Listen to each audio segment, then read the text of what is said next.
How we doing, Robust family? And look, welcome. I know you're going to enjoy the episode coming up, and we have a lot more stuff on this channel. But before we engage on the new show, can I ask you to do me a small favor? Just robustly smash that subscribe and like button. It helps us a lot, and it makes sure that you do not miss a robust breakfast show beat. All right, enjoy.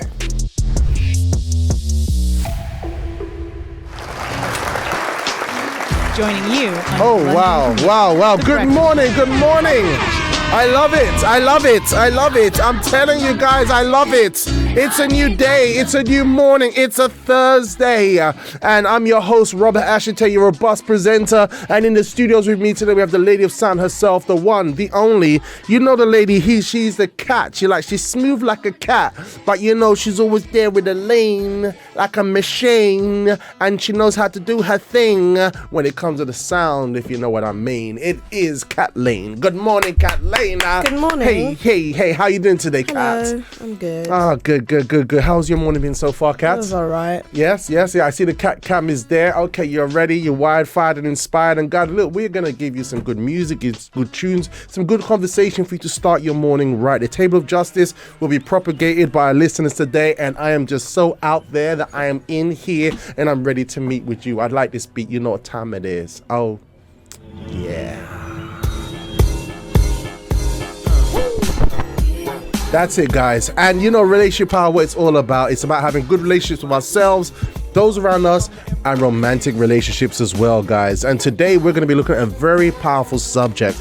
Can a good man fail a good woman? That's a topic, that's a theme that we're looking at today with elements from last week's Love Talk, Love Therapy with Bishop James. We're going to also be we're asking the question, can a good man fail a good woman? What's your thoughts on that? Please share it with us as we go through the program today. And we got some TikTok shocks to show you today that's going to blow your mind. Literally, I mean, here's the thing, Kat, yeah? Yep. You know, you hear about these extravagant, good-looking, well-chiseled entrepreneurs, etc. But how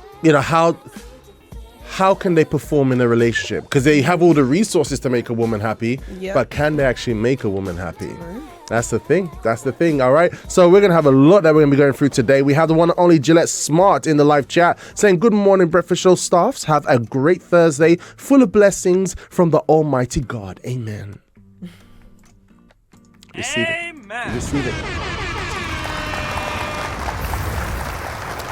We receive it, Gillette Smart. We receive it. And you're still a mystery.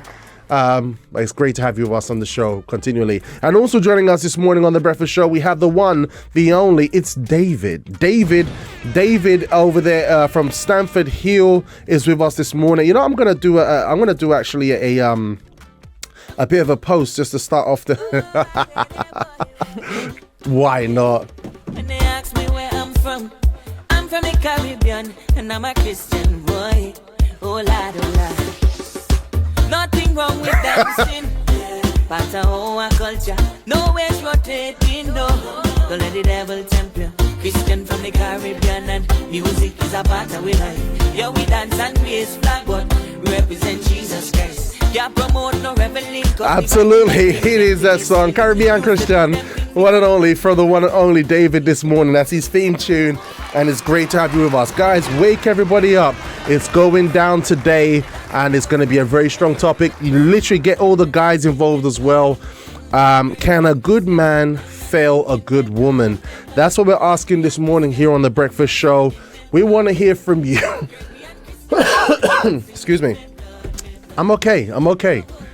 You looked alarmed. I don't know if that was concern for me or that's concern for yourself. I don't know. It's like, I just recovered. It's like, I'm not going back there again. Room together. Yes. Windows open. Yes. Well, you know what? It's all good. I got my ginger here. Mm-hmm.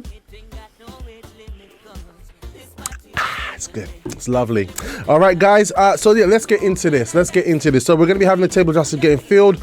We're going to be just going into a very short timeout this morning. All right. And when we come back, we're going to be hearing from you the word for today. Can a good man fail a good woman? We already have a comment here from Okay, Nicole. Nicole's going to be joining us. Okay, great. I'm just going to send a message through to her. Great, that's good. All right. And look, here's the thing, man. Usually, we have love talk therapy. And sometimes guys, especially in this day and age, it's like men have completely flipped the script on women. Before women were saying men are this, and we had comments like men are trash and all kinds of things. Oh, there's somebody at the door. Look who it is. Who's at the door? It's the one and only Dr. Shad. Dr. Shad has arrived. How are you, Dr. Shad? You're live and kicking. Yep. So basically, like a Pokemon intro. Sorry? Guess who's the? Do you remember during breaks? What? Guess the Pokemon. I don't know, dude. Wait, you never watched it? No, I just thought it reminded me. As in, there's someone at the door. Okay. Yeah, it's a breakfast show kitchen. So that's one of those ones. But yeah, so guys, there's like literally the script has been completely flipped. So women were saying men are trashed, and there was a whole culture of this kind of behavior, but it's completely flipped now, where men literally are speaking, and it can seem as if women have been exposed as being very unfair. But we're asking the question: can a good man fail a good woman? This is what we're asking, and that's what we're going to be looking at today. Dr. Shad's looking at like, okay, interesting. Okay, we could go in this direction. All right, guys, so we're going to go for a very short time out. Don't go anywhere, because the morning starts here on your breakfast show. We'll be right back right after this.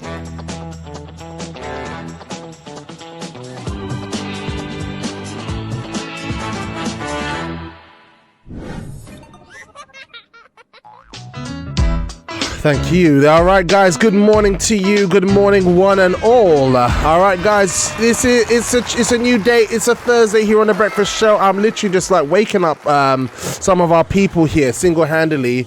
And when it comes to Thursday, it's all about l'amour. It's all about l'amour. J'amour. I mean, it's all about issues of the heart. Issues of the heart. And one of our guys who loves speaking about the issues of the heart, we have him right here. It's the one and only Dr. Shad. You're part of the love team here in Finsbury Park, and you always like to share your take on experiences and things that you come across. I mean, how important is it to discuss these matters of the heart? A lot. It's very important. Yeah. Yep. Very important. And I think it prevents a lot of issues.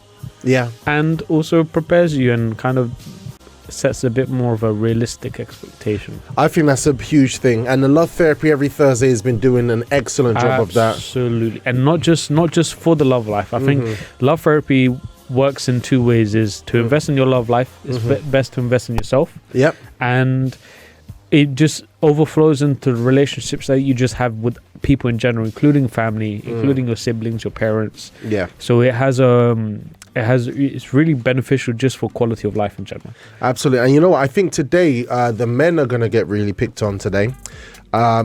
Literally, I mean, don't get me wrong. When it comes to relationships, it takes two to tango. Okay. I thought you were talking about the service. I thought you mean on the program. Yeah. Okay. Yeah. Because I watched. Yeah. Did you get the homework? Oh yeah, got the homework. Oh gosh, we got it. Did you do the homework? Did I do the homework? Well, I mean, like I kind of like I've had to process everything. That would be nice if we do like the Love Therapy homework here. That'd be awesome. That'd be really awesome. I mean, but the thing is, like, you're okay because there's some homework for single people as well, isn't it? Because there's a homework. I think this one wasn't this one the same. Yeah. I think this one was for everyone. Yeah. It's deep. So look, we're gonna go into this right now. Just waking up some of our listeners here. Please, if you are on the Breakfast Show broadcast line, which is this phone right here, it's the WhatsApp line. It uses the WhatsApp platform. And if you'd like to always know what's happening on the Breakfast Show, please message us. Say, look, please add me to the Breakfast Show broadcast. I want to know what's going on. We have the one and only, one of my favorite people on the planet, called Alafair from Southall Force, saying, pleasant good morning, Breakfast Show family. That's a very good impression of Alafair. I've had years of practice. It's spot on. I've had years of practice. Do it again. Wait, how'd you do? It just kind of flows. It just, have a good morning. It's like that sound that you played earlier is from Jara Nurse. Caribbean Christian. And then she'll start laughing as well. Like, It's an Alafair thing. There's only one Alafair, and it's great to have you with us this morning on the show, Alafair. We also have, thank you, and we also have Chanel from Kilburn. Lady Jazz is in the house, and I'm really, really excited about that. All right. Also, we should have our Table of Justice crew come in. We've got Lucky from South Africa, Park Station, joining us this morning. Good morning to you, Lucky. should I already go to that side? Which one? Yeah. Because I don't want to. Yeah. And we have Chanel from South Africa. You know, South Africa's always representing. We love our South Africa on the breakfast show this morning. All right, guys. So we're asking the question: can a good man fail a good woman in a relationship? Can a good man fail a good woman? All right. Now in 2024, there's a lot to do with terms. There's a lot to do with, you know, things that people can say and literally throw out there to undermine people's characters. And women even say, like, you know, I need a man who makes me feel good, who makes me feel loved. There are all kinds of comments that literally get thrown around in 2024. Women seem to have this idea, I don't know if you've noticed it, where it's like the man is responsible to make them happy. Right, I don't know if you've come across that, you know, and there's a lot happening in 2024. Actually, I actually got some statistics here. I got like statistics, and it's to do with accountability, right? Accountability. Now, if I was to ask my beautiful friend AI, okay,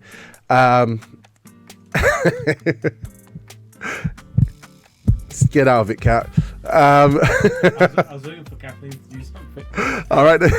Definition of accountability. If I was to ask my dear friend AI the definition of accountability, and I'll ask Google, keep it simple. So accountability, the fact or condition of being accountable or responsible. All right. And apparently accountability is one of the key things. Today's program is going to be putting a lot of accountability on men and seeing what men can do.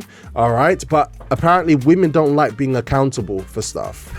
Apparently, this is a conversation on social media.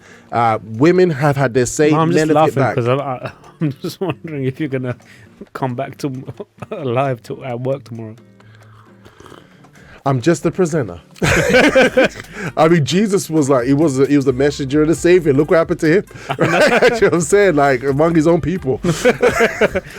So let's see. So just to show you, I got this little graph that we put together. It's the circle one, Cat. I don't have it. You don't have it? You didn't send it. I didn't send it, You Cat. by circle, do you mean a pie chart? Yeah, that's what they call it, right? Yeah. See, it's been a long time, you know. It's been a long time. I've just been surviving the hood and staying alive for a while.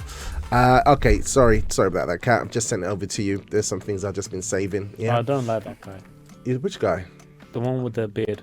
Oh yeah. I don't This like is him. this is. I the think thing. you mentioned something about it, and I was like, yeah, I don't like that. Yeah, you're gonna. I don't. There's something that he said to a man once, and I was just like, that's just disrespect. The guy comes to you for help, and you speak like that to him. That's just disrespect. Okay. Well, we're going to see this character in a few moments. We have a comment here from Alafair. You guys are funny. It was like, Alafair, you're awesome. Chanel from Kilburn, and I'm curious to hear what you have to say, Alafair, because I know you as a presenter as well. You have a lot of powerful viewpoints also. Chanel from Kilburn says, Shad, when you speak patois, don't put your lungs into it. Relax and let it naturally come out. Try and have a go. Me and I know how to speak patois, man. Me, I come from the rock. From the rock. I don't know. Can you lean into the desk, please? Oh, okay. Sorry, I was trying to just get out Robert's shot. As in, because the close-up. Oh, okay. I hear you. I don't know. Me, I don't know what to do now. Is this how I'm meant to speak patois? I don't think Chanel approves. Can I be honest with you? I've heard real patois. Yeah. I went to a house visit with somebody, and when she spoke patois to the person that we was visiting, I just realized it's actually a language. Because it's not English with an accent. It's a language. Yeah. Patois is actually a full-on, and the way that I was struggling to keep up, but it's an actual language. It is. I mean, look, there's even a patois Bible. Sorry? There's even a patois Bible. There is a patois Bible. Do they have an audiobook version of that? I wouldn't be surprised.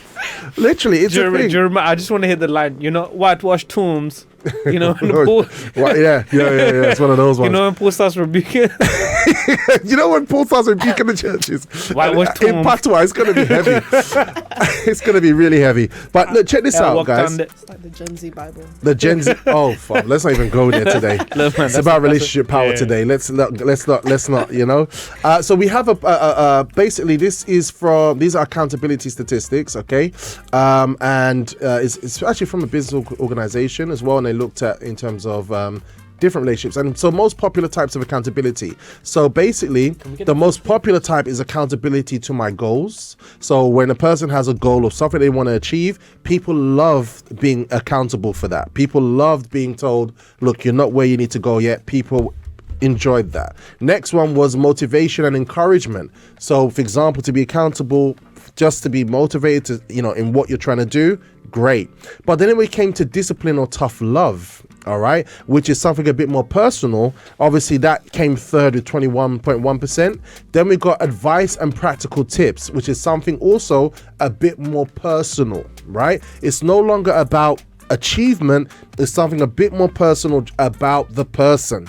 As you can see, they're the minority. And then we've got other. I don't know what the other consists of, but it's 5.2%. So we can see that when it comes to correction about anything to do with achievement in human beings, external success, people are happy with that type of accountability. By accountability, as in like they're willing. So the responsibility to perform in a given task. Okay, so people don't feel responsible to give themselves tough love or discipline. Oh, okay, that's interesting. Does that make sense? So we're seeing that, and I think we can actually recognize that. And I think if we've been covering the love talk over these past couple of weeks, people don't like to be corrected when it comes to emotional things. I think that I have an obscurity that I appreciate about myself, because I know a lot of people find it weird, but I've realized that when I get corrected, I'm very quickly to just, all right, yeah. Like if someone says I'm right, I will turn 180 on whatever I'm very just. Okay. Because in my head, it's like, why am I going to waste time? You know what I mean? Sorry, I was just looking at the. Yeah. That's good. But in my head, I'll be like, why am I going to waste time? Like I'm at a loss. And one of the most wonderful things is when I've done something wrong and I reap the bad fruits of it. A part of me rejoices as well, because I know all I have to do now is just plant good seeds. I hope so. Do you know what I mean? Yeah. Like there's a joy that comes from the fact that I know that if I just make the adjustments to myself and who I am, then I'll reap the good fruits out of it. That's true. And so I appreciate genuinely, and I think sometimes people are in shock because they expect me to be, well, I mean, who wouldn't? But in my head, I'm just like, wait, why am I going to spend a bit more time? Okay. Do you know what I mean? I think we lose life. And I think, and that's looking at it in a logical sense, like that makes sense. However, when it comes to things of the heart, human beings, we can act crazy. We can act so crazy. And the thing about the things of the heart is we can demand so much from others and we don't see the accountability for ourselves. And that's why people struggle. That's why people suffer. That's why they struggle. That's why they suffer. That's why some people are single. So, Sorry. Well, I don't know. Trust me, people have missed out. People miss out. Like on singles out, for example, having humility, being able to say, you know what, perhaps my approach and certain things are wrong. Having that ability to, like, you know what you're saying about women don't like to be accountable. One of the things that we noticed is that if we make a suggestion to someone, not to lower their standards, but rather to be a bit, to give people a chance to prove that they can meet those standards. Yeah. Women seem to, like some, not all, but unfortunately some women seem to take that as an attack. So their response is, why would you expect me to lower my standards? Yeah. Do you know what I mean? But that's not what we're asking. We're just saying, look, give the guy a chance to prove that he can meet it. Yeah. And you don't give that opportunity. Singles out comes, you don't give that, people lose out. Yeah, especially in a godly environment, you know, where there's things, whatever's been presented to us is for our own good, right? We can act quite barbaric. Oh my God. You know? I have seen, there was one time, I have seen people would just turn around. She didn't even say no. I've seen that in singles out. A guy approached a girl. She just turned around and walked off. Wow. She didn't even. And remember, singles hour isn't to go and date. It's just to have a chat and get to know someone. That's right. And you know what that does to a man's confidence? Yeah. And she didn't even have the respect to just. Yeah. You know what I mean? It's terrible. It's terrible. Look, guys. So look, there's a lot here. We're dealing with issues of the heart. We have a comment here. Good morning, Miss Ava, the patriarch. Great to have you with us in the show. And guess what? There's somebody at the door. There's somebody at the door. It's the one and only Nicole. Good morning, Nicole. How are you today, Nicole? So you've had a busy morning. It's great to have you with us. All right. So, guys, we're asking the question this morning: can a good man fail a good woman in a relationship, and why? Can a good man? So now, we want to unpack that question. We want to hear your thoughts. Send it through to us on the Breakfast Show WhatsApp line. The number is, Kat? Plus 44 75 79 79 6845. And again, Kat? Plus 44 75 79 79 6845. Can a good man fail a good woman? What's your thoughts on that question? All right. Nicole, what do you think about that? Can a good man fail a good woman? I've thrown you right in there. You just sat on the seat of justice. I can say yes. Yes. Why do you say that? Because we're not always good.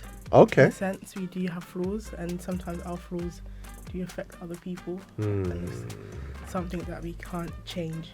Okay. But what would you consider to be a good man? Coming from a woman here. I know you have expectations for love life, and God is blessing you with a man of God in the future. But what do you consider to be a good man? Someone that has a relationship with God, first and foremost. Okay. Someone that has morals. Okay. Someone that's able to, that's open to change as well, because I think that's something open to, to change. Wouldn't you consider a guy who's able to wine and dine you and make you laugh? Yeah, me and Robert are hearing these things, and we're like, this should just be the basic. Like, what you're describing to me and Robert just sounds like this is what we should just, at the bare minimum, expect from a man. Yeah, but it's scary outside because not many people expect these basic things. And sometimes people want these, people want the other things but don't want these things. And then so being in this environment, let's say the foundations are laid with, so a good man, of course, who doesn't want a good man, right? So setting aside good man, what are the things that you personally would like that other women of God may not want, or whatever the case is, or that you might stand out a bit more because of your personal preference or patterns, behavior, whatever, man. What is unique to you that you would like to from a man? Yeah. Good question. I would say someone that is a go-getter, so that they lead by, they're leaders, like they know how to lead themselves. Okay. They know what they want. Okay. If they don't know what they want for themselves, how can you help lead somebody else that's meant to be your partner? So okay. Yeah. Okay, that's a good one. That's a good one. But I think that's a good man. I'm talking about person. So, for example, should he have dimples? Yeah. Wait, look, this is the breakfast show. This is not being inspired. You know what I mean? This is not being inspired. This is not Love Talk Show. Okay, this is breakfast show. Okay. But for example, does he need to be able to cook? No, yeah, of course. I think. Okay. There we go. All right, there we go. Okay. She didn't just say so. Of course. Okay. See, that's what we're looking for. Yeah. So he has to be able to cook. Okay. Yeah. So basic skills like cooking, have good home skills. I think that's something that every guy should at least have. Okay. So that's 75% of Africans out there taking out of it. You know what? So it just shrunk like this. Does it have to be any particular nationality? No, it's okay. You have your preferences. That's fine. But I'm just saying, they have to at least also have some sort of and this might sound so wrong, but no, please, it's your some sort of education, some sort of something with themselves. Sorry, they've done something with themselves. Do you want to just tilt that down Yeah. so it doesn't? Yeah, there you go. Perfect. And just raise up. Yeah, go on. So they don't they have some sort of background, they have some sort of education, some sort of. Why is that important for you? It shows that they have invested in themselves. It shows that they have something to offer more. In terms of communication with you. Yeah. So, for example, would you prefer for example, if I were to say, is that a requirement? So you would like someone that you can have certain intellectual conversations with, or is that why? Or I mean, Yeah, I think that'll be good, and it could help the marriage in a sense, because if you have some sort of skills and I do, then it's like we're able to make use of it, and we can develop together. Because I was just thinking, So a well-educated man. a well-educated man, take but care of the home. a well-educated man is good in the home. But here's another thing why I think education's an important sign. It shows a person can start something and finish it, right? If I hear that, I mean, there's the academic benefits and job benefits, but psychologically for me, this person has an attitude to start and finish. You don't start something and then give up halfway. Because I think a guy is looking for someone to go on a journey with, right? And someone who won't complain, who won't discourage you on the way, but will be with you, running with you. And so to show that the person's gone through all those different challenges to achieve whatever they set out to do, this is a good qualities in a partner. Right, but I think obviously for you, maybe there might be a financial aspect as well in terms of you building your life together. Security, future. Beautiful. Okay. Does he have to be a pet person? No, honestly, I do like pets. So if he does like pets, Imagine he doesn't like animals. If he doesn't, then I can So you're live okay without with it. Yeah. And do you guys want to? Is your future here in the UK, or do you want to go abroad? I mean, I've got a different vision. It's a good question. Because in terms of So you want to go abroad? Wherever the Lord may send that's you. it. Amen. All right. So look, guys, what constitutes a good man? We have a comment. We got OGN with us this morning saying, hello, everyone. Good morning, OGN. It's good to hear from you. OGN says the answer is yes, because everyone has a value hierarchy, and if their values do not align, then the other person will always feel failed when their value or need is not met. All right, so can a good man fail a good woman? Tell me, good man, can you fail a good woman? Absolutely not. Hey, everyone turned to look at me. I know. Oh my gosh, that's I sent a I should have saved that to the end. Oh, I didn't know there was a right or wrong answer to this. All My right. bad. So what we're going to do now, we're going to go into the first element of our love therapy conversation from last week. It's going to be very powerful. So if you've got men tuning in today, I want to hear from all the guys in the live chat. All right. If you have men that are still sleeping, wake them up, because this is going to be an investment for your future and them. Yeah. Let's get the show on the road. Okay, got Pastor Yemi sending fire. Nice one. Love it, love it, love it. All right, let's go into the first element of last week's Love Talk. Take it away, Kat. Look at this Bible verse. Do not give your strength to women, nor your ways to that which destroys kings. Perhaps you listen to that and you think, well, Bishop, that's a little bit sexist. What if I tell you that it was a woman who said these words? A woman who said, do not give your strength to who? To women. Women are strong, very strong. Women have the ability to keep a house together more than a man. Men usually are stronger physically. That's why in sports, men do not compete against women, because we are genetically different. But women are very strong. We said here in this meeting before that men may have the power of authority, but women have the power of persuasion. You know, this verse is in the book of Proverbs, and it was the mother of King Lemuel who wrote this as an advice to her son, the king. Because the rest of the book of Proverbs was written by Solomon, a man who had a huge amount of women as wives and concubines. David, his father, he made the mistake of getting married to too many women, but he didn't even get close to Solomon. But David gave his strength to Bathsheba when he fell with her. And then Solomon, marrying all these women, what was the problem? All these women, when they came to be with him, they brought with them their gods. Idolatry came to Israel. when we read about Ahab, we see that Ahab was nothing more, nothing less than Jezebel's puppet. And please, before you get upset, I'm not comparing women to Jezebels. We're giving an example here. Ahab, by all accounts, was a terrible king. But the Bible tells us 2 examples where Ahab gave glimpses of hope, of repentance. The first case was on Mount Carmel, when Elijah challenged the prophets of Baal, and he left Mount Carmel, showing glimpses of repentance. As soon as he got to the palace and he told Jezebel what happened, Jezebel sent out a death warrant to Elijah. And later on, just before he died, Ahab, the Bible says that he repented. And because he repented, God did not allow the curse that he had sent to fall upon Ahab in his lifetime, but it fell upon his son. Of all the worst things that Ahab did, who was behind all those things? It was Jezebel.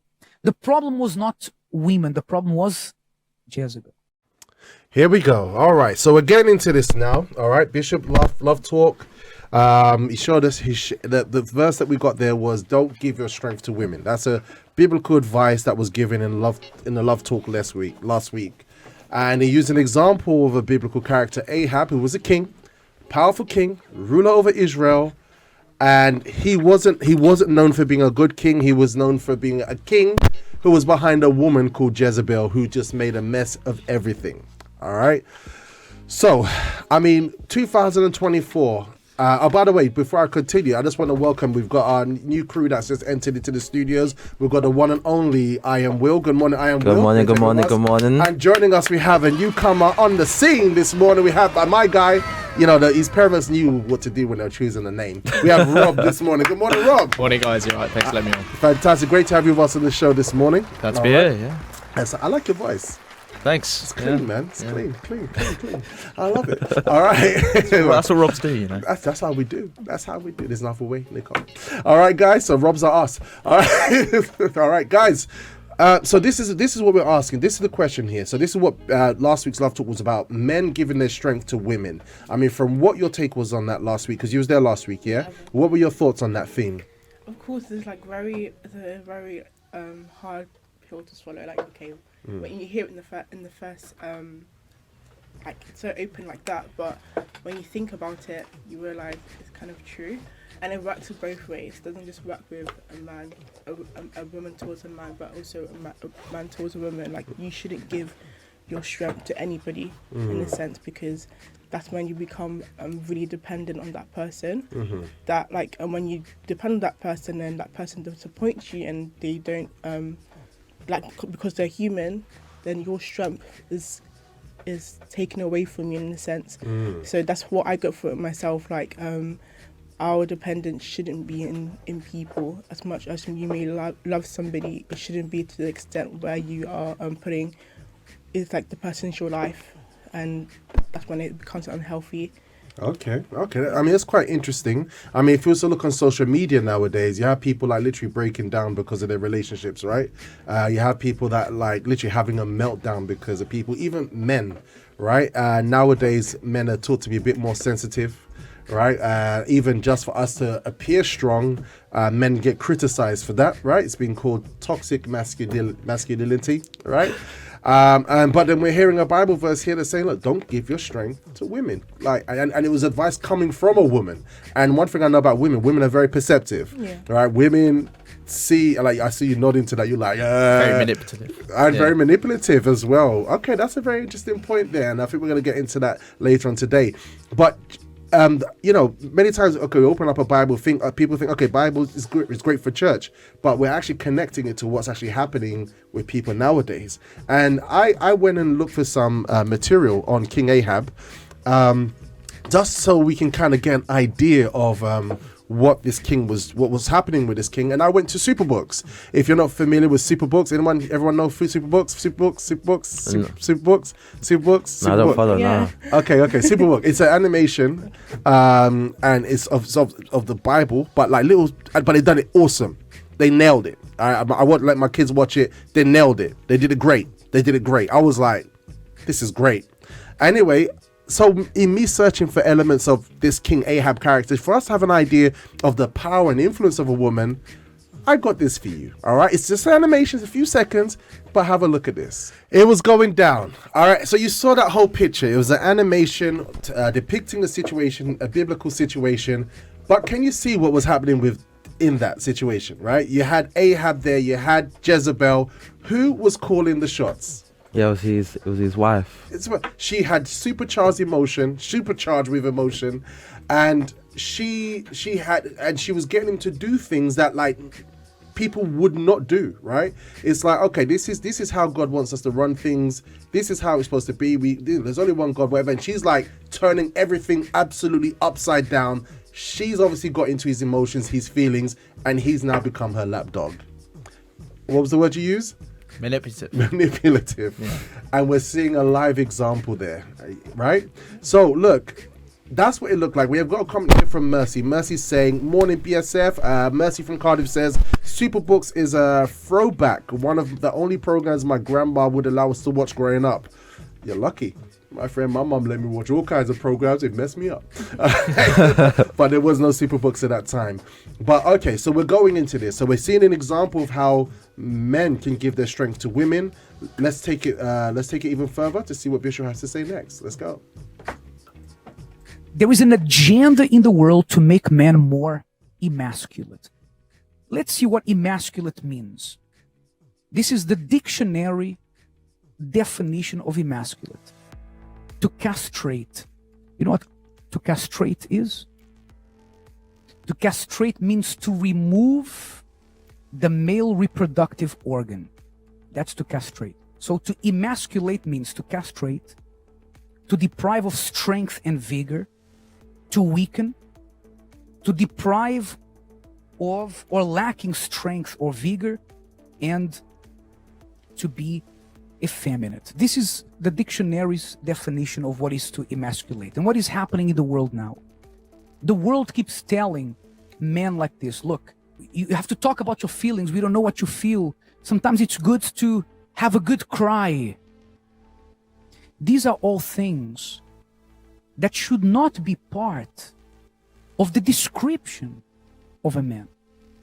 Because God designed men, and God designed men to be strong physically, financially, but above all, spiritually. What was the problem with Ahab? The problem with Ahab was not Jezebel. The problem with Ahab was that he gave his strength to a woman. He was emotional. Ahab was emotional. Every time that he should have made a decision, when the time came when Elijah challenged the prophets of Baal and they were all killed, and it was proven that God was God, Ahab should have been a man and said to Jezebel, from now on, the God of Israel reigns in this land. In fact, instead, he went home and he changed his mind. A man who gives his strength to women, notice that the Bible doesn't speak about a specific woman. What does it mean? What does this mean in reality? It means when you have a man, for example, who is emotional, or not emotional, but emotive. So when a man is emotive, he becomes needy. Why didn't you call me? Why didn't you say good morning? You didn't send me a text message, good morning. Why this? Oh, and women, is that what you're looking for? I don't believe so. A man who is emotive, guess what? Anger is an emotion. Many men, instead of talking about problems, they get angry, they lash out, they explode, they break things in the house. That's emotion. A man who is weak is a man who, instead of leading his family, with intelligent faith, he becomes emotional. He makes decisions based on emotion. How many men, the relationship ends. It ended. Some relationships don't work. Many of us are here. It's very rare to find someone that you get married to as your first boyfriend. The first relationship I had as a trainee pastor, which was with an assistant that was introduced to me and so on, that relationship should not have lasted more than a month, because there were signs, many signs, that the person was not of God. But I didn't see that because I was emotional. When I met this person, she was introduced to me and so on. Then she arrived in the UK. She didn't speak English. I'm a pastor. I want to save souls. My wife has to speak English. So I told her, look, you have to learn English. And she said to me, you can't force me to learn English. And I said, okay. What was that? I was weak. Because the day she said that, if I was strong, acting by faith at that time, I would have said, listen, how can you help me to save souls if you don't want to learn the language of the country where I'm serving God? I'm sorry, this is a sign this is not going to work. It should have been the first week, not even the first month. But at that time, temporarily, I was what? Emotive. I gave my strength to that person. And there were many other signs. Sometimes I would hear her making comments about, people in the work of God. And there I was, weak.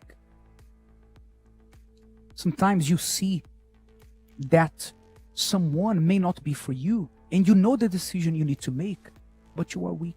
Instead of you calling that relationship off, you are weak.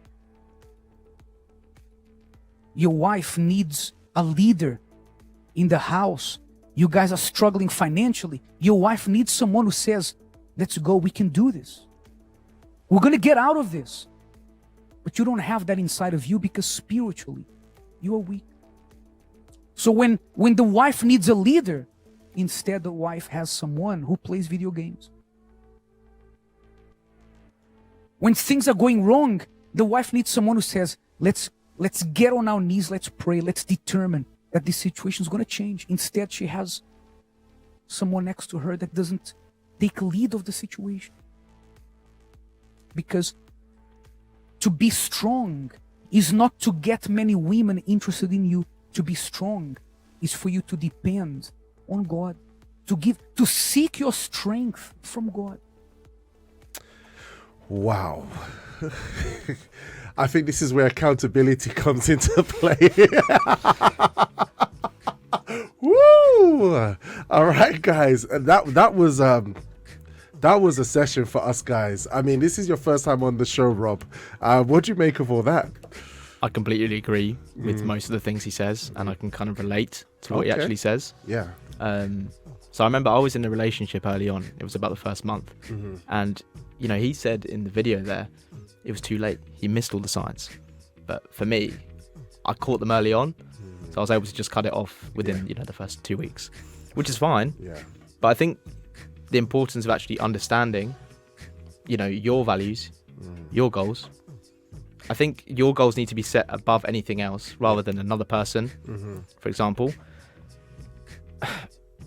He's right. Like, I can't, I have nothing more to say on that. Yeah, absolutely. Iron Will, you're like, yeah, go. I mean, some of the things that might have stood out from you, what was shared just then with Bishop. Yeah, so I feel like this is 1 sec, go ahead. Yeah, I feel like this is like another classic one where Bishop is saying stuff where you apply it to relationships in this context, but you could apply it to so many other relationships as well. I think sometimes I think it's most notable with a romantic partner, but I think sometimes with a friend or maybe a colleague or a business partner, and like anyone that you have to sort of work hand in hand with in some sort of way, you can see signs that actually this person behaves in a certain way or has values that just don't align with mine. Yeah, like what Rob said, yeah. And you know, there's a famous saying like, show me like say 5 of your friends and I can show you your future. Yeah. You know, like the people you associate with is not, you know, it's most important with the person who you're hoping to do life with, you know, but then someone who's your friend, you know, this or that, you know, I say it all kind of correlates. Yeah, the people you're around. Sorry to interrupt. The people you're around shape who you are. Yeah, for sure. And if you're around people who want to be great, they'll push you. And then if you're not already that person yourself, you'd become that person, and you'd help elevate other people around you as well. But if you're around people who are the opposite, people who they don't want to do anything, they want to be like sort of bathing in their own negativity. If you try to show any sign of you want to elevate and be better, they'll pull you back down. Yeah. So who more important than the one you want to spend the rest of your life with? We have a comment here from OGN.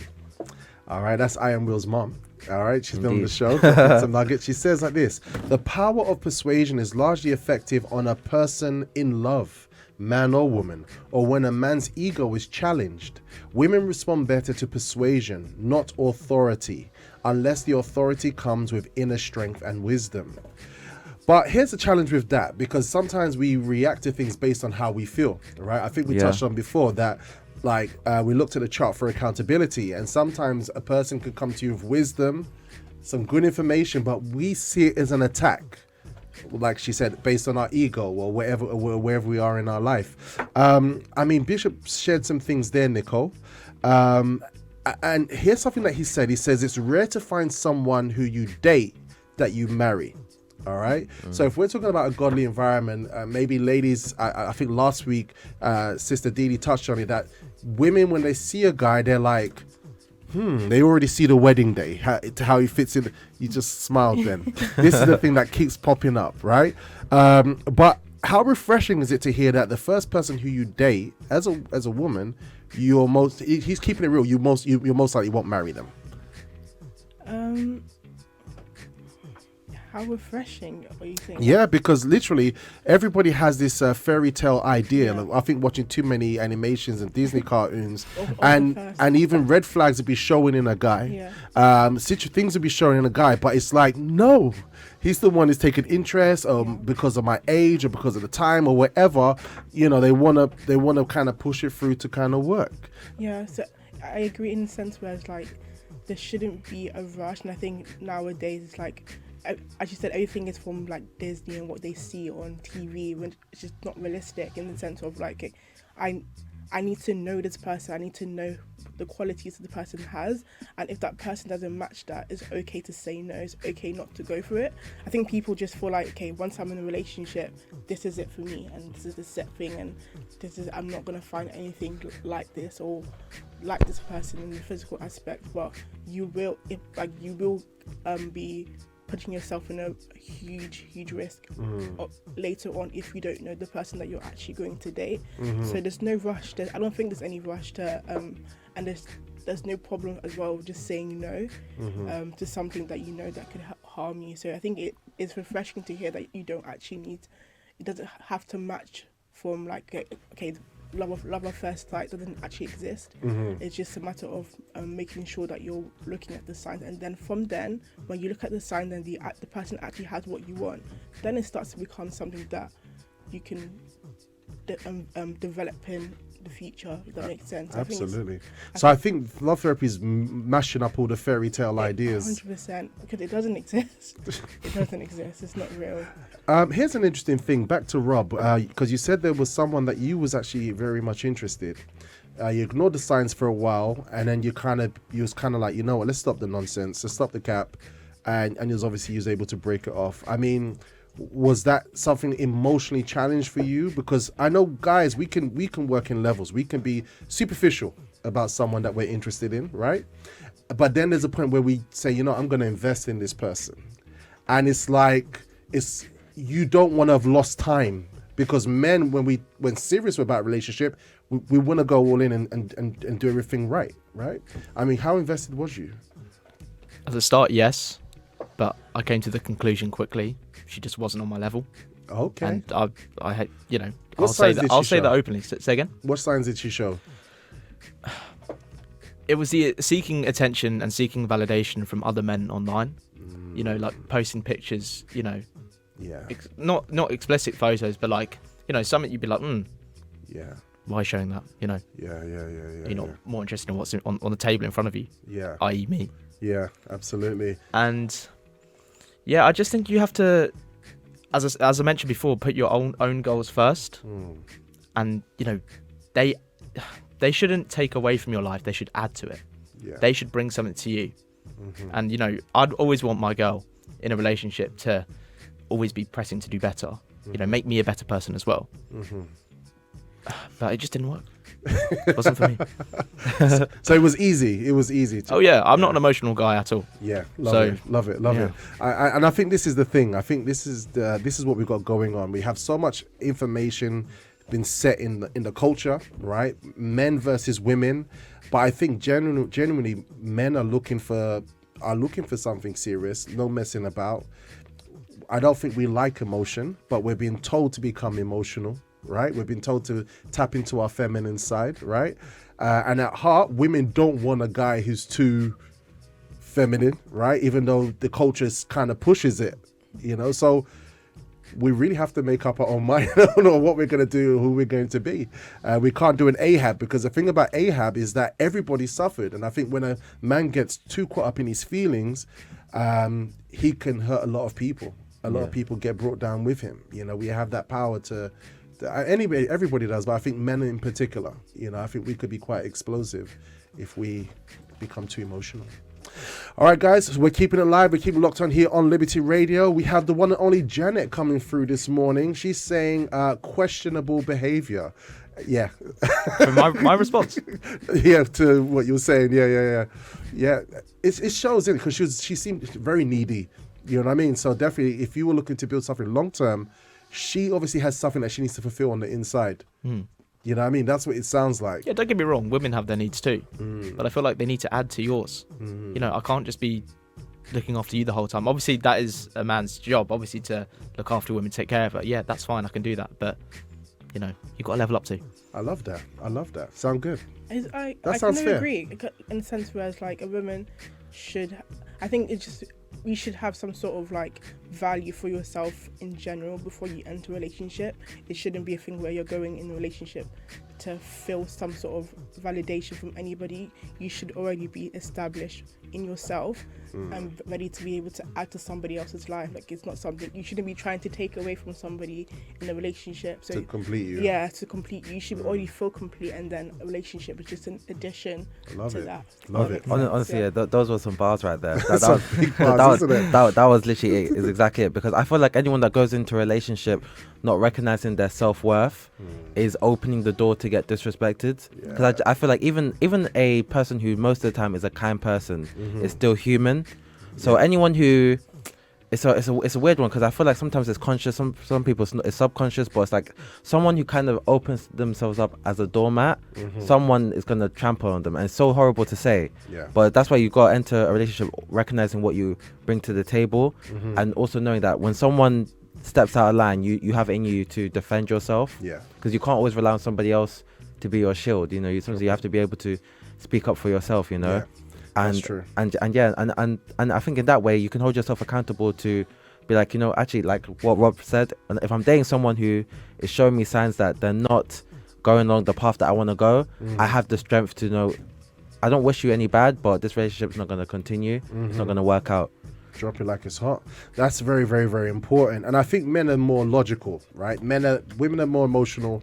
Men are more logical. Look at characteristics. If we're looking at the two different genders, right, which is quite interesting. The two genders. Indeed. See the situation. 2024, baby.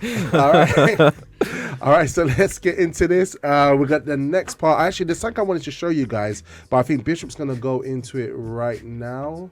Let's have a listen to this. Go for it. When the man doesn't have this understanding of what strength is from God, when he doesn't get his strength from God, then he gives his strength to any woman. Remember Samson. How blind could one person be?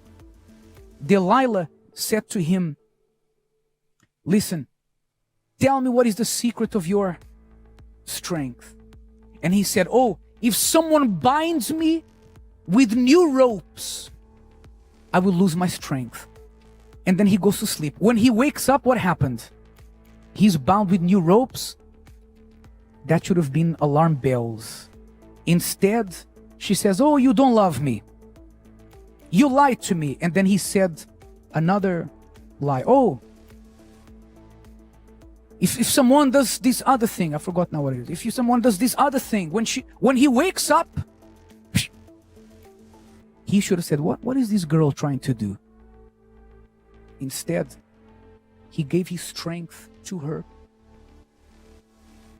Not because all women are like Delilah, but look at men. We have men in the Bible who were men of God who led their families. The point here tonight is not to highlight women who are a problem, because they are, but there are also men who are a problem. Many men who are problems. The strength of men comes from where? From depending on God. The security of my marriage comes from Elaine knowing that I depend on God, that I fear God. A man who is weak, so he gives in to pornography. That's a weak man. If a man can't control his urges, what kind of, how will he lead? If he can't lead himself, how will he lead his family? I know people say, oh, I want a man who's in touch with his emotions, with his feminine side. Beware what you wish for. And if you're a woman of God, you don't want this. You want a man of God, a man who fears God, a man who leads, a man who says, let's go, God is with us. That's what you want. The world is in short supply of these men. The world is in short supply of these men. The world is not in short supply of men who think that their strength is in appearance. Appearance is fickle and disappears. But God is looking to give his strength to those who seek strength from him. Samson, he sought strength from God in the last moments of his life. God gave him strength. He destroyed the temple of the Ammonites. They died.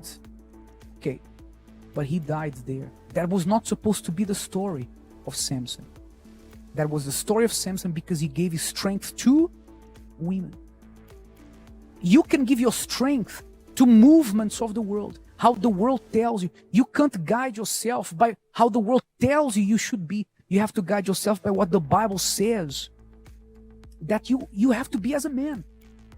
You woman, don't look for a man the way that the world says. The world says, oh, the best husbands or the best men are the ones who are like this, like that.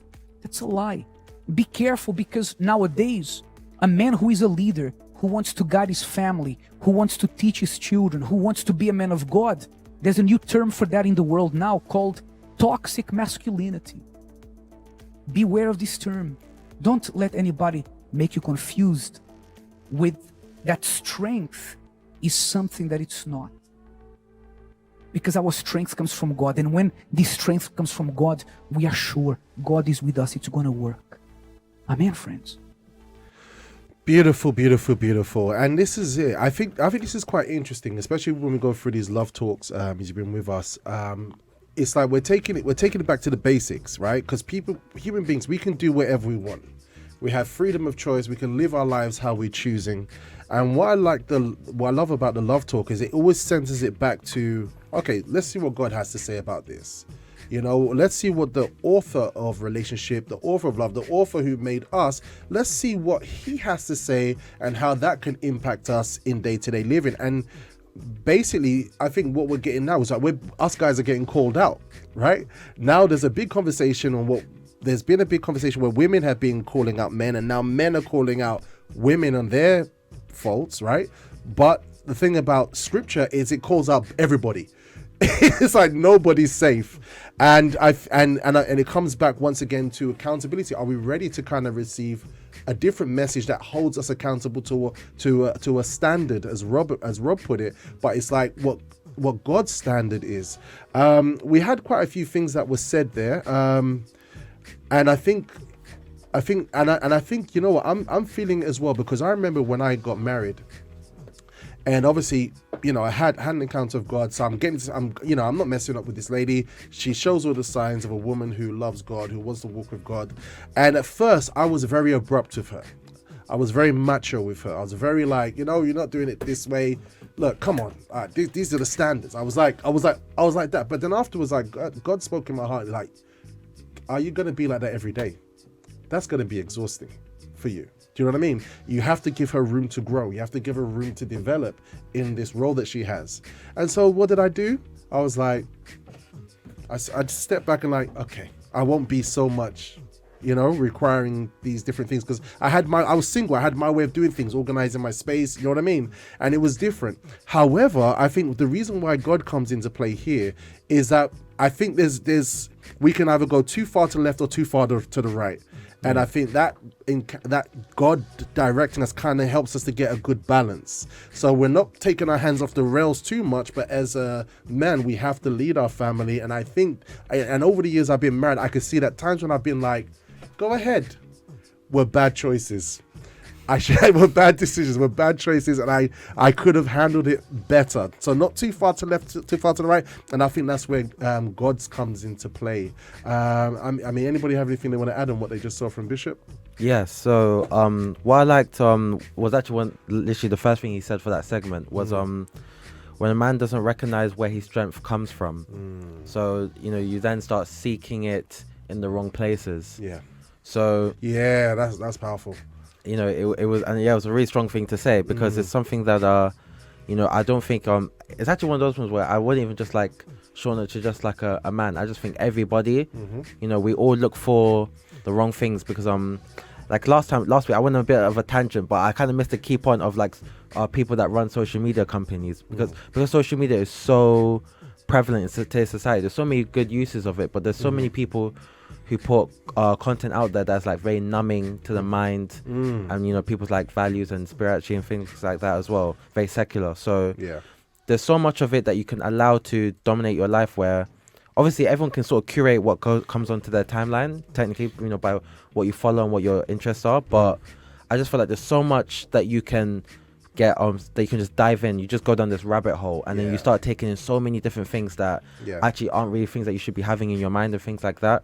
But I feel like someone that's really based and is and sort of knows I know where my strength comes from. I know the things that I should be interacting with the most.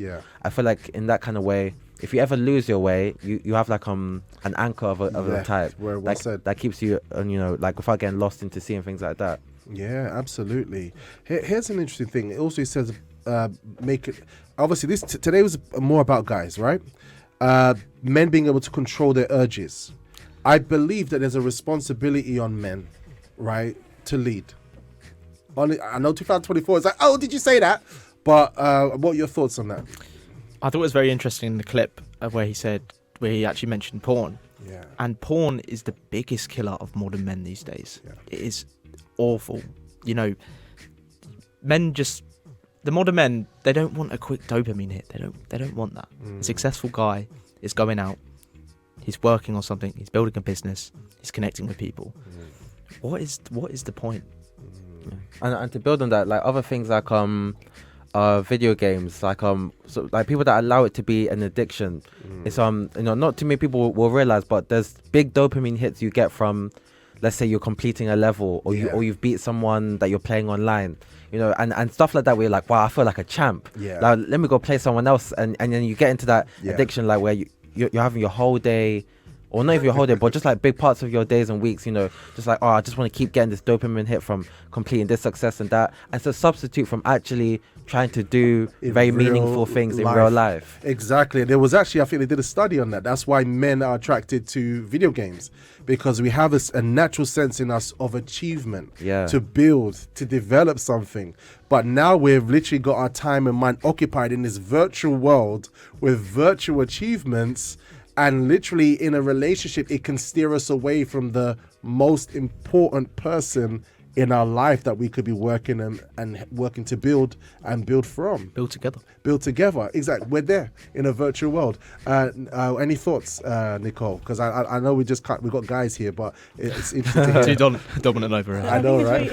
I'm just like, I think it's really interesting that like you guys said that men have this natural desire to achieve things. Like it's something that is built inside of them to be leaders, to be people that like want something for themselves. And I think with women, I think in this generation, it's like something that is not something that we look for in men anymore. They don't want men that are leaders. But then when you get that man that is not a leader, then it becomes a problem, and then you call them toxic, you call them not a man anymore. So it's just like, I was thinking like, women, what are we looking for in a sense nowadays? Because it's like, what do you want a man that's a leader? I think, of course, every woman wants a man that's a leader, no matter how much the world is saying it out there. I think it comes from a place of fear with women. They don't want to be pushed to the side. They don't want to be someone that is vulnerable. But being with someone that is a leader doesn't necessarily mean that you're going to be vulnerable. You're only in that situation because you've allowed yourself to be someone that is vulnerable in that relationship. But I think it's really important that women understand the man's role and the woman's role in itself. I think in general we need to understand our roles and our things that we bring to the table. Men are naturally leaders, and that's okay, and women are naturally very more persuasive and naturally more emotional, and that's okay if you're able to balance that out. And I think, as you said, like having the mediator, having God in the middle of that makes it you be able to balance that relationship, because it helps you guys to grow as together as a couple. When you're able to embrace the fact that a man is masculine, and that's okay, and a woman is more emotional, and it helps with decision, it helps with raising children, it helps with giving advice, because women see things in 5 different ways. We can think about many different outcomes of a situation, where men maybe have a very direct way of seeing a situation, and that's okay. In certain situations, maybe it is a man to go and make that decision for themselves. But there's sometimes when a woman can make that decision and be like, no, this can go this way or that way or that way, and that's okay as well. That's right. And I think like this generation doesn't want to accept that men and women are different, and they don't want to embrace that anymore. Yeah, it's interesting because we need to have an anchor, right? Exactly. We need to have an anchor, and if we're left to just decide things on how we feel, because that's what media proposes. Follow your heart, follow how you feel. And there's some days my heart could be thinking up some evil things, right? There's some days you know what I mean? Like literally, even though I have an encounter with God, there's still evil inclinations that we have that we need to make sure we manage inside of ourselves. And so without a biblical standpoint, it's a free for all. Right? It's a free for all. We could just do whatever we want. But what we're seeing, and I think what Bishop James is showing us today, is that when we look there, we see men have a natural inclination to lead. If we're looking from a biblical standpoint, is to love, to take care, to support and nurture his wife, because we're doing it because I want to find a wife to build something, right, together. That's what it's showing us, right? And she obviously knows her role as a helper, seeing everything in 5 different ways. This is an unstoppable team, right? This is beautiful. Go ahead, but bro. a lot of men. You say women have 5 ways of thinking. Well, it could be even 10. I know girls that. Yeah, it could be more than that. I think it's depending on the situation, depending on whatever it is. But I remember we overthink. We see the risk, we see everything. I agree. And that's what's good. It's a good thing, because sometimes men don't see that, and bringing that to the table, bringing that to a man, it could help. But sometimes it's okay when they don't feel like it helps. Sometimes, does that make sense? But do you think a lot of men overthink as well? Because I do personally. Yeah. These days. It can happen. It can happen. Where do you think that's coming from? I think it's definitely social media. Social media is definitely... It's always a great thing. Social media, I think, for my job, for my work, it's a great thing. But it kills a lot of the actual real way of life as well. Yeah. You know, doom scrolling on TikTok, for example. Yeah. What's doom scrolling? When you're just stuck on your phone. It's 3 o'clock, it's 4 o'clock, it's 5 o'clock. Yeah. You realize you've been here for 2 or 3 hours on your phone, just scrolling endlessly. What are you doing? Yeah. That's a tough one. That's a tough one. And overthinking, I think we have to be careful what's going into our minds, right? Because I think the current culture puts us in a cycle. Imagine it's telling us something, a way to be, but it's not actually who we are innately inside. Dudes be more feminine, and you're like, okay, it touches your emotional side, but it's conflicting with who you really are as a person. So it's like to keep us in a cycle instead of focusing on what's really important. Here's something interesting. I've got a clip here from a gentleman. I keep forgetting his name, but he's a really successful business guy. Yeah. Do you remember his name? I keep forgetting his name, but it basically a lady. I'll just give you a bit of a context. He's obviously speaking about success, whatever. And now it goes into relationship, and a lady kind of probes him on, you're so disciplined and successful. How about just putting all that discipline into one relationship? Yeah. Let's see what he has to say. Want to have one woman in your heart, I think you said. Why don't you just commit to one and choose to be faithful to her? I'm just not wired that way. I spent my whole 20s trying to fix myself. Thought something was wrong with me. You're a man of self-control. You work out, you do business. You can possess your own power and direct it the way you want to direct it. You think that might be a limited mindset? I think it's none of your business, but I don't want you to think I'm triggered by you. I'm not. Okay. I saw somebody say that, and I think that's interesting. I think you're annoying, but I'm not triggered. You know what I'm saying? No, you are. You're annoying. I'm going to live my life on my terms, unapologetically, like truly. So you can ask me this 85 different ways. At the end of the day, I'm going to walk out of here the same man. And any woman in my life, that you either accept that or leave. And that's not a threat. That's, hey, this is what I offer. If that works for you, okay. If it doesn't, you can go. So no woman wants a man that other women don't want. And by and largely, I think that women are attracted to it. That little bit of dread in them, that little bit of competition.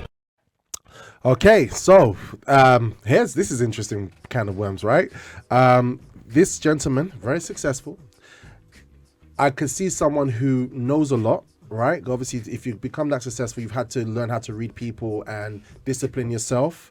But she's literally gone there, probed him and challenged him on use that discipline in your love life.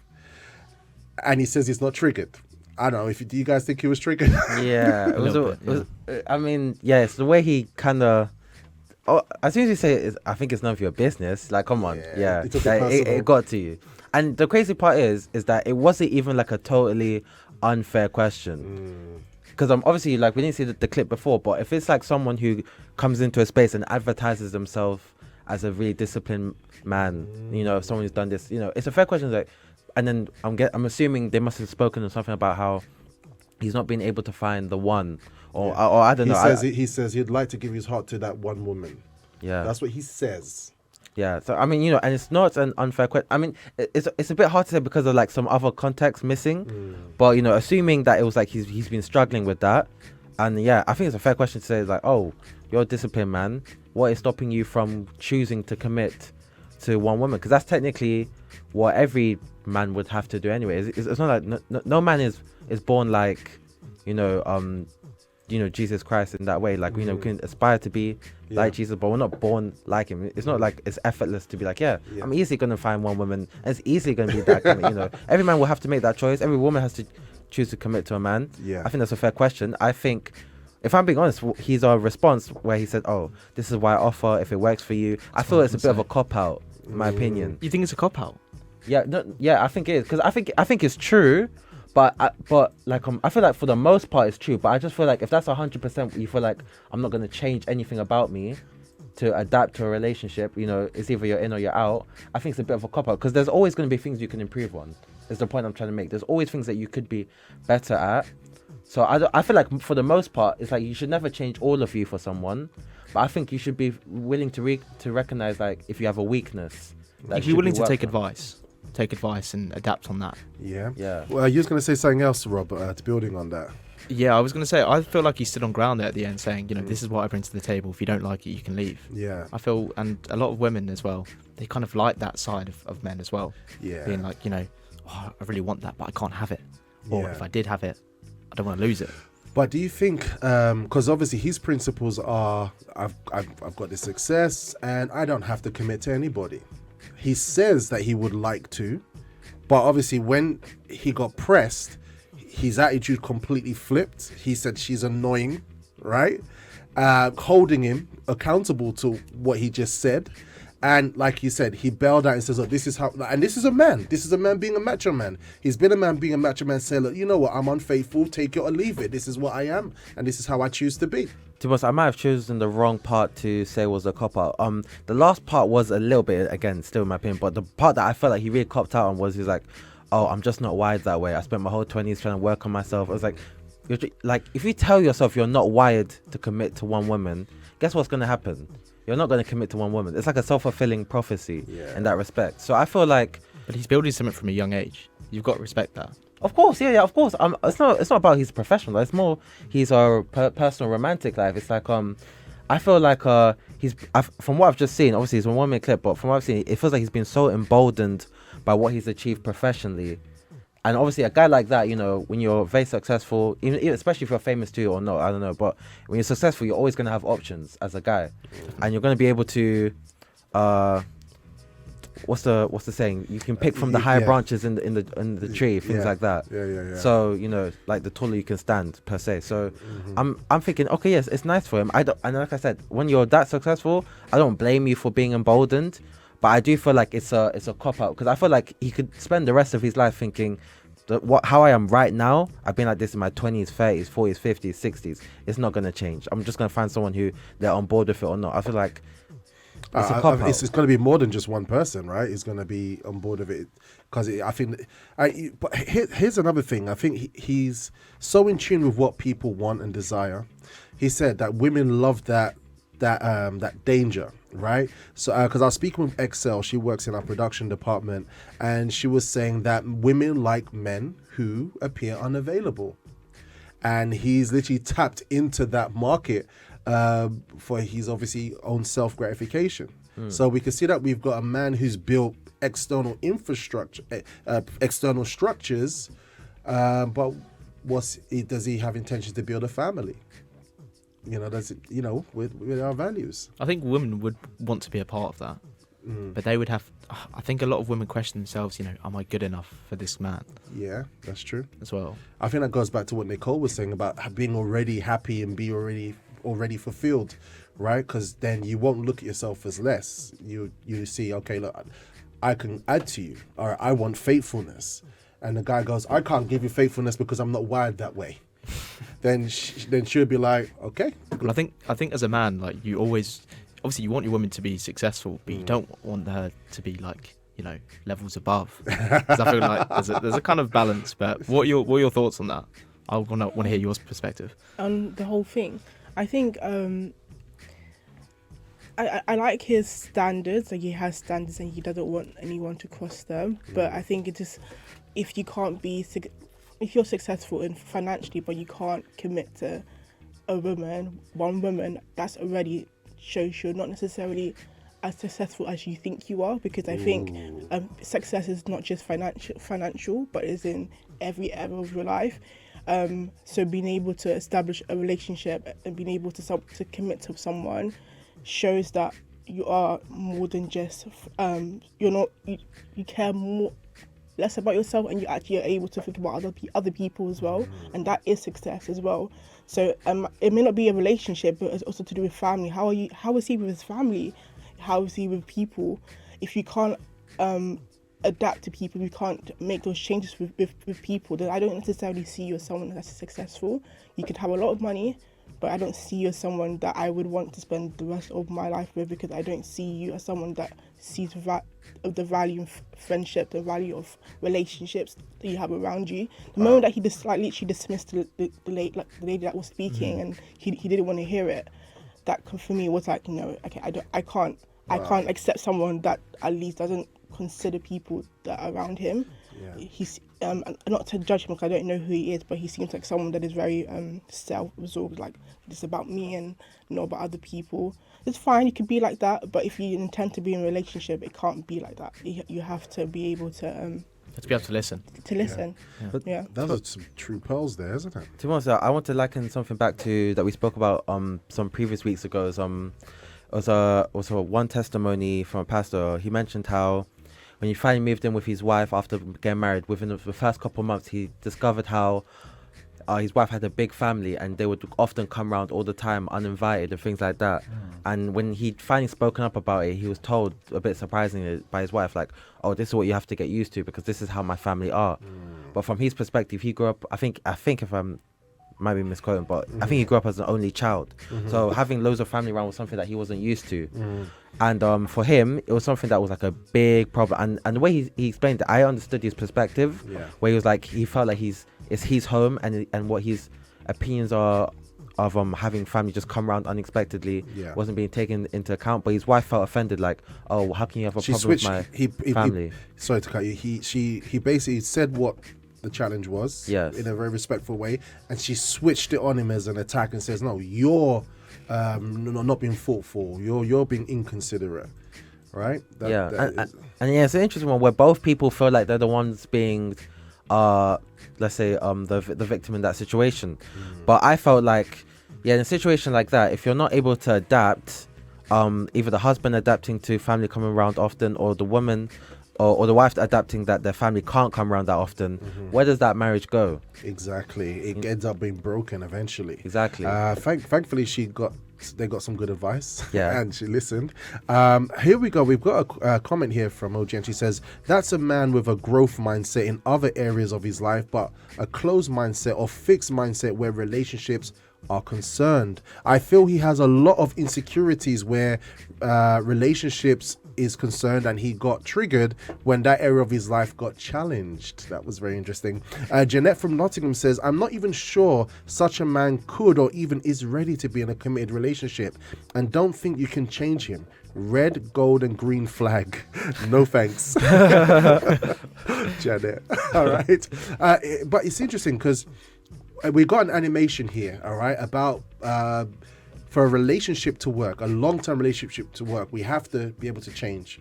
Like you touched on from the beginning, we need to be able to mold ourselves so that we can become one. In a biblical aspect, that's the goal, to become one.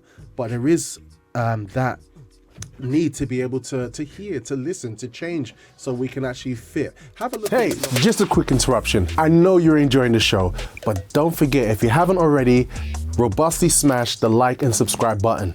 Do it now. Do it now. That's it. That's it. That I think that sums it up quite nicely, right? Both people, they're working on each other. They're working each other. In a relationship, our partner is a mirror. When we're by ourselves, there are things that we cannot see because no one challenges us. Our parents and family love us. But when we get into a relationship, our partner is going to give us that feedback on things that we need to work on, not to control us or to put us down, but simply because they want to help us to become better. And we normally see it as a critique, as an attack, and we do not allow that change to take place. If you look at, if you see any videos, clips of more mature people on social media, they're walking happily, and they say to you, like, look, don't try and change it. Or she would say, don't try and change him, but she actually changed him by changing herself or allowing themselves to be changed, and they became one. So it's a tough one for human beings, but I think that's why God made it that way. I mean, we complement each other, because we can become so self-absorbed. Humans, eh? All right, let's go into this part here that we got with Bishop. Let's see what he's got to say. What about women? Can they give strength to men? Yes. How many women, they know that the man is destructive, it's problematic, but they give their strength to him. If he says jump, she says how high. Isn't that how they say it? Yeah. She knows that if she would seek strength from God, God would say, this man is a problem. But yet she goes ahead because she already gave her strength to him, like men give strength to women. The reality, this is a problem both ways. We have to give our strength to who? Or seek our strength from who? From God. Yeah, this thing of giving your strength is like, you are in a relationship and then the person disappoints you and your life is over. You find yourself into depression, into anxiety and all this kind of thing that people go through a lot these days. Why? Because you gave that person your strength. It's as if when you, because of weakness, and this goes for both women and men, you were so needy, but you didn't know. And you're learning here this today. And I'm sure it will be very helpful to some. So it's as if, for example, I married my husband and I make him my everything. That's dangerous. I'm giving him my strength. Because what if he leaves? What if he says one day, because people are people. What if one day he says, I don't want to serve God anymore? My protection is that my life is in God's hands, not on my husband's hands. If something were to happen, would I feel sad? Absolutely. But my life wouldn't be over. So this happens to many people. But men and women, like men, men, they don't deal very, very well. They're not very good at dealing with their emotions sometimes, and especially if they are a bit emotional. They will blackmail the person who left them, or also vice versa. Oh, I'm going to kill myself. Emotional blackmail. Yes, and look at me, look at how I'm suffering and everything. If anything, the person will want to run miles even more away from you because, oh my God, this man is he doesn't have self-love. I just told him I don't want him anymore. And he's like, please love me. Stay with me. My love is enough for you and I. No, the person doesn't want to be with you. So, do you understand? But we are not criticizing. This is something actually quite common out there as well. It's the person has no relationship with God, so she made this person her God. But people cannot be our God because people make mistakes. So I love my husband dearly, a lot. But I always remind myself, my God, you are my first husband. My first and only. I don't know the future. My heart's desire is that we die together, holding hands during our sleep. Poof, we went to heaven. But God's will, not my will. And don't give yourself to someone who doesn't have God as their strength, who has you as their strength. Sometimes you say, Bishop, this person loves me as they've never loved anybody. I believe you, but that's not the person for you. Because first it has to be God. This is the thing, right? Because human beings can disappoint us. Human beings can let us down. That's the thing. We asked the question this morning, can a good man fail a good woman?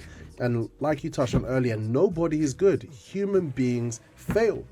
Yeah. Human beings can be on top of the world, say all these good things, but then they can fail. And especially if you're trying to build a relationship with someone for the long term, you're not just building buildings. You're not just building a bank account, but you're building a life with someone. Out of that whole lifetime, the human being can fail. We feel a certain way one day, or we say something wrong. Different things can happen. And I think this is why human beings, we can't dodge God out of this. We can't dodge God. We can't dodge God's principles. Because if we do, guess what? We're left to our own devices, and then people end up getting hurt. Someone says to you, Nicole, you are my everything.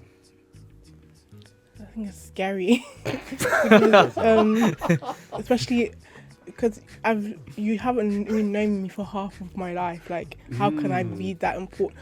Of course, I want you to love adore me, you, like me. But I think when it's an obsession, it's just like it's a bit scary, because it's like you've put me as your everything, like you're making someone stay. You're putting someone. Sorry. You're making someone stay. No, I think there's a fine line between making someone stay and then someone feel like literally depending on you, like it's like you're their life support. Like that's a bit scary, because I don't want to hold myself accountable for, like, for example, if I make a mistake and you get disappointed, your life basically is ruined because of me. Like that shouldn't be a thing. That shouldn't be healthy. You should have some sort of value for yourself to know that, okay, I love you, but you're not my everything. Like you're not someone that I live for. Like I had a life before you. So I mean, if something was to happen to you, like if this wasn't gonna work out, I will be okay. Like I will be fine. And some people, unfortunately, they don't have this. They don't have this self-value, this structure. They put their life in a relationship, and when the relationship is over, then it's like they're over, and that shouldn't be a thing. We have a comment from Chanel in South Africa. She says, the guy sounds like he tried so much but failed, and instead of looking for help, he decided to throw in the towel. I doubt there is someone who really does not want to be committed to one person. For now, he is a no for me. That was to the gentleman when he got triggered. Before, yeah. Yeah, before. So this is quite interesting. So you prodded her on that question just there. I mean, if a lady said to you, Rob, you are my everything, how would that make you feel, dude? Say it again.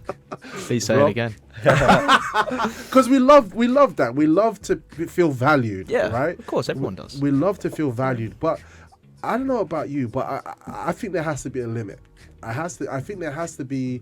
You can't give. I've given my wife my everything, so much so I put a ring on her finger. I've committed all her days. All the other women are out of it. And for sure, if she was to be vaporized right now, I'd feel it. But guess what? I have a structure in me that's like, okay, I'm gonna mourn, but life still goes on, right? I think when you get emotionally attached to someone too early on in a relationship, as I've said already, I've just wrote a few notes here. She said in the video, by giving your strength away. And that's why people need to see the signs that a relationship isn't going to work early on. Otherwise, the emotion just takes over the common sense, takes over everything. And personally, for me, if I see within a woman traits that I don't like, and, if I try and give advice or say, we could do this, build this together, and she doesn't change, for me, it's done. Okay, but okay, if she's able to change her, and she makes you her world, because the thing about women, especially because they're so emotional, if they go too far on one side, they could become crazy, and that's a whole nother challenge for a man's life. That's a whole nother discussion. That's a whole nother program when a woman flips on the crazy switch. All right, and I think that's it. I think. Like what Nicole said, I think before we even get into a relationship, we really need to do a deep dive on who we are and know who we are. We need to have a healthy understanding of ourselves. And I think sometimes if we're just left to ourselves to just kind of work things out according to what we feel, what the culture says to us, we won't even realize that we have unhealthy tendencies inside of us until we manifest them in any particular given situation.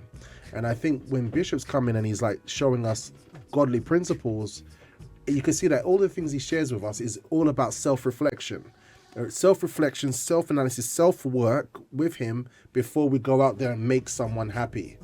And I think that's it's more important in today's day and age more than ever. I really do think.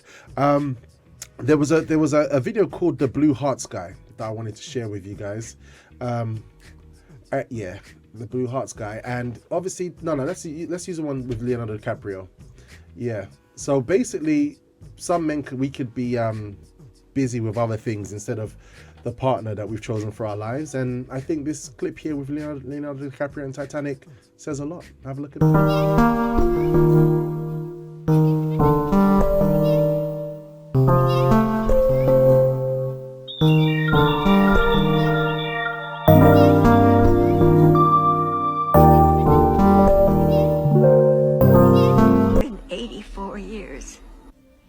He exists now, only in my memory.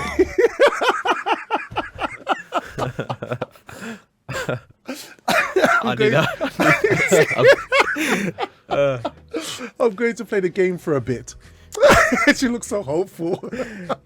But we can give preference to other things instead of what's important. And I think what Bishop's saying is we need to give that priority to our relationship, right? I know we've just said, like, we can't be obsessed with a person. We should watch the red flags. But once you've got past that dating point, we've used our rationale, you know what I mean, to date well, and then we're in a relationship, even dating, I think you touched on it many times, that people don't give value to the dating period or to the person that they're dating, right? Sometimes we're dating someone, but we treat them, once things are moving, we don't know how to date with quality.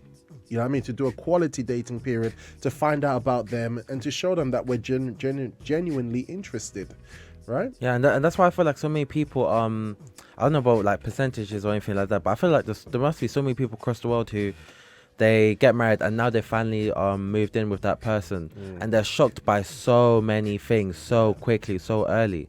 Like and to me, that's where I think the phrase honeymoon period comes from, because you have that nice period where you've just got married and everything is roses and flowers and stuff like that, but then and then it's like soon after that you start seeing all kinds of things that you don't like, and sometimes you're someone who's showing things that the other person doesn't like as well. And I just feel like so many people did not quality check very well during their dating process, and it's crazy because some people will date for many years even before they even get married. True that. or engaged, My cousins are prime examples of that. They've been dating for 9 years now. Oh wow, that's 9 not years. dating anymore. That's another level. These two they're married. They're married. It's basically done. They're just saving up, for the big day. Exactly. Wow, that's amazing. But they're a perfect match. I'll say that. Beautiful. Because I think even as a kid, and I hate to use an example, but it's just one that I've never forgotten. It was Cheryl Cole, after her first marriage to Ashley Cole went up in flames. I remember not even that long after, I think she was dating some like French businessman. And I remember like kind of like famously they got engaged after 3 months of dating. And then I remember, like her former like Girls Aloud bands saying like, oh, she's so happy with this guy. And I was only like a preteen seeing that. And even at that age, I don't see this working. and I think it only lasted 2 years, that second marriage, 2.5 years, something like that. And stuff like like distance and this and that being key factors in it. And I was like, yeah, I could have told you that from a mile away. And I never even met the guy. So it just goes to show, because I just thought like, wow, a few months dating someone and then you decide to spend the rest of your life with them. It's not even like there's no human being in the world who could ever have that super low odds of it working, but it's just the vast majority of people, it's like it's just not long enough to get to know someone. I'd like to ask, okay then, so how long would it take you to make them your girlfriend to start? How long would you have to be dating this person for? We're not talking about marriage. It's interesting. Yeah, it's interesting because now in this day and age, we have so many different levels of the dating in this level is hard. Intimacy. It's like we have the we have to be exclusive before we even put labels of boyfriend and girlfriend, and even that alone is like I don't even. So we weren't on the same page of not dating multiple people at the same time. How many people we were dating? Oh wow. Like, so and some people don't even have that clarity. During the dating stage.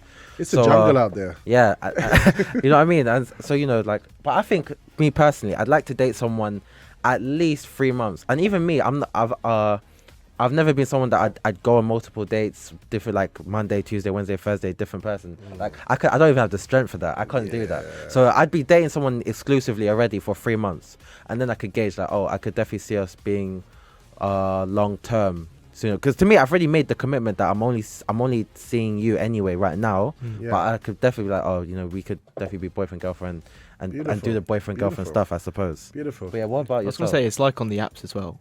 I don't have time to talk to 20 people at once. I'll get lost. Yeah. You know what? It's interesting. I think from when I was dating my wife, technology is different, right? And I think there's a race to get through as many as you can by the sounds of it, because you've got a dating app, so you could be like. You sport for choice, but you're going by the person's appearance. But guys, I think it's really important. What we hear in the love talk is that we need to love and love intelligently. right? Mind over heart, especially in the dating stages. Otherwise, we can miss some very powerful telltale signs and cause ourselves a lot more heart and a lot more hurt and a lot more harm. We got a comment here from Chanel in South Africa. She says, I'm not even my everything. Imagine being someone else's everything. That is just asking to be disappointed. Absolutely. And you're not even married to that person. That's why I really understood what Nicole said. That's a scary thing. Yeah. Because imagine I only just, you know, like I just said, the official term, and then you're hearing stuff like, oh, you're my everything. It's like, dude. Yeah, this is why we have all these murders. Do you know what I'm saying? Like some people are saying stuff, and because everybody wants to be appreciated. Men love to feel honored and valued, right? But I think the rational man is like what you said, Rob. I need to see that you have value in yourself and for yourself first. And guys, there's nothing better. We have the Love Therapy tonight at 8 p.m. here in the Rainbow Theatre. Beautiful venue. And really, it's a great conversation, things that we're learning in order to love intelligently so that we can prepare ourselves. And also, you know, before we have someone that we look for, to be able to look for the signs and then they find us in a pretty good state, you know, to start something with. And if you do see someone, it's just a conversation, you know. They had the singles hour, I think, last week. And many people think, like, if you're going to speak to someone, you're like ready to throw a ring on their finger or something. No, you were just talking. It's just a conversation. So it's big. Men, we have a big responsibility as leaders. If we're looking at the fundamentals of creation and life, let's work on ourselves. Let's control our urges. If we're doing things that doesn't make our partner happy, let's have some discernment to keep that good balance. Let's be really ready to chisel ourselves. Hear, I wouldn't say criticism, but hear advice, you know, hear feedback so that we can become even better and more valuable, not just to our partner, but to everybody else around us. All right, this has been your breakfast show. Thank you, one and only I Am Will, for joining us this morning. You're awesome. Thanь you for having me, Robert. It's been a pleasure. as always. Yes. And thank you, Rob, for joining us on the show. You know, you can come anytime, man. You're welcome, man. Thank you so much for join us in the Breakfast Show Kitchens. You're really awesome. And thank you, Kathleen. You've been an awesome lady of sound. Thank you. The cat cam's not on. Oh, sorry. Yeah, there we go. Kathleen's, that's it. Wonderful. Give the people what they want, Kat. They want the cat cam. They want the cat cam. All right, I want to thank you, dear listeners, for being with us today and putting up with my condition.